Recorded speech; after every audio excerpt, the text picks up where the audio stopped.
This is from Harvard School of Public Health addressing the U.S. homelessness crisis. Between 2022 and 2023, the number of people experiencing homelessness in the U.S. jumped 12%, the largest yearly increase. The Department of Housing and Urban Development started collecting data in 2007. We're in a crisis right now. Let's make no mistake about that, said Jeff Olivet, Executive Director of the U.S. Interagency Council on Homelessness. Housing is a basic human right. Just like food or water or a right to education, a right to health care, people need and should have access to affordable housing, and yet we live in a country and in a world where that's not always the case. The homelessness crisis is driven by challenges across multiple systems, according to Olivet, who discussed key findings from the HUD 2023 Annual Homelessness Assessment Report. Not only is there a shortage of affordable housing, but many people also have trouble accessing physical and mental health care, education, and public transportation. When you look at all those factors, it's no wonder that we have millions of Americans who experience homelessness, he said. Olivet noted that during the first couple of years of the COVID-19 pandemic, the federal government instituted eviction moratoriums and provided emergency housing vouchers, but these protections and resources have since ended. This is from Statista: When rents rise, so does homelessness. According to a Pew Charitable Trust study, rising rental prices are directly linked to an increase in homelessness in the United States.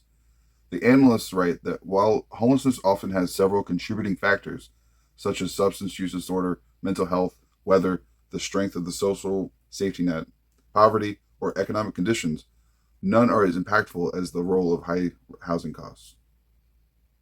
The U.S. Department of Housing and Urban Development's homelessness data and apartment list rent data from 2017 and 2022 shows that of the 6 metro areas where homelessness increased the most, rents had also risen faster than the national average.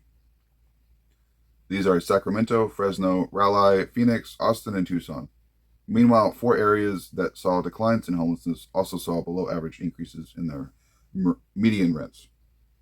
The writers of the report explain there are still places in the U.S. where levels of homelessness are low, either because of those places have low-cost housing readily available, such as Mississippi, where homelessness is 10 times lower than California, or because they have rapidly added housing and made a concerted effort to reduce the ranks of residents without homes.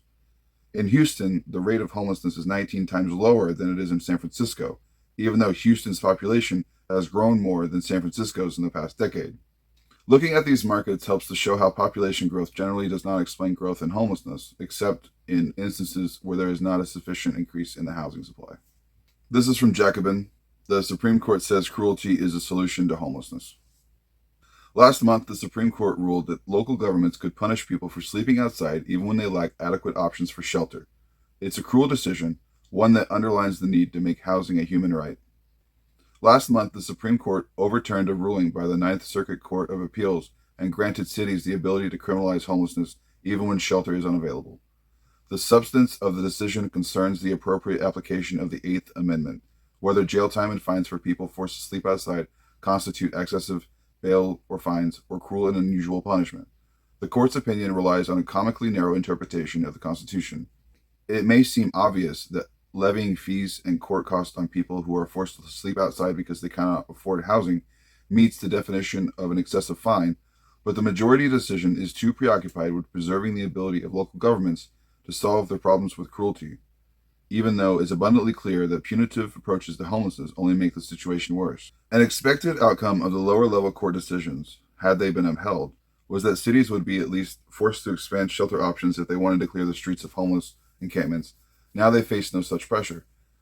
But that doesn't stop local and city-state governments from codifying the Eighth Amendment rights of the unhoused in their laws or aggressively pursuing a housing-first strategy. While the Supreme Court's latest ruling is a win for cruelty, the efforts of activists, advocates, and the unhoused to address the homelessness crisis continue on.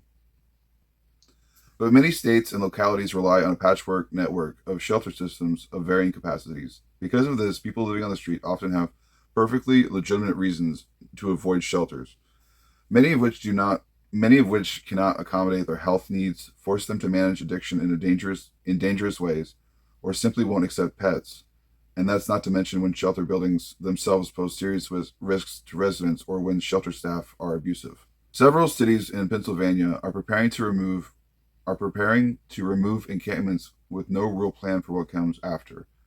Others, like Philadelphia, have put resources and efforts into providing more shelter options and stable housing opportunities while still employing sweeps as a tactic to push unhoused people towards city services.